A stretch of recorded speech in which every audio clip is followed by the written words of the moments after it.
So welcome back मंडळी. अशी झाली होती माझी सकाळ. मग मी ब्रश करून चहा पिला, बिस्किट्स खाल्ले आणि मग माझी होती एक्झाम. म्हणून मी लॅपटॉपवर थोडाफार पहिले टाईमपास करणं ते इम्पॉर्टंट असतं म्हणून तो केला. देन मी मेल चेक केले आणि मग मी गेले होते एक्झामला. मी घरी आले 3:30 4च्या अराऊंड. आणि देन मला रिअलाईज झालं की आज व्हॅलेंटाईन डे आणि मी किती एकटी आहे. लॉल. मग मी स्वतःला स्पेशल फील करवण्यासाठी मस्तपैकी गाणं म्हणलं. आय नो माझा आवाज इतका काही सुंदर नाही आहे किंवा काहीच नाही आहे, बट मला छान वाटत होतं म्हणून मी गात होते. आणि देन संध्याकाळी हे रोज कोणी कोणाला तरी दिलं होतं, पण मी ते नाही सांगणार आत्ताच.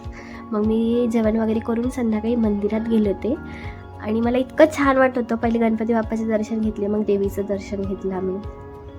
मी ज्या व्यक्तीसोबत गेले होते ना त्या व्यक्तीसोबत. ओके. मग ही सिरियलची एकदम मला आठवण आली. तर आता का आठवण आली असेल तुम्ही पहिले हे बघा. आणि अचानक तिथं ना अशा घंटा हलायला लागल्या होत्या.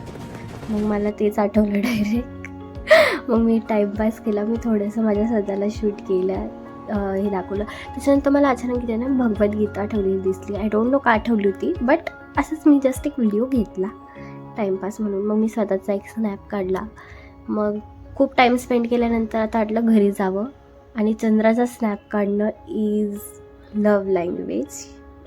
मग मी घरी गेले. घरी जाताना मला आईस्क्रीम खायचं मन झालेलं होतं. मग मी दुकानात थांबून आईस्क्रीम घेतला. आता रिव्हील होणार आहे माझ्या व्हॅलेंटाईनचा फोटो.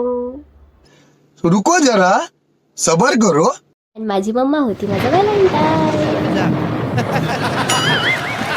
थँक्यू माय क्युटीज. माझा ब्लॉग एवढा मन लावून बघण्यासाठी. Bye bye.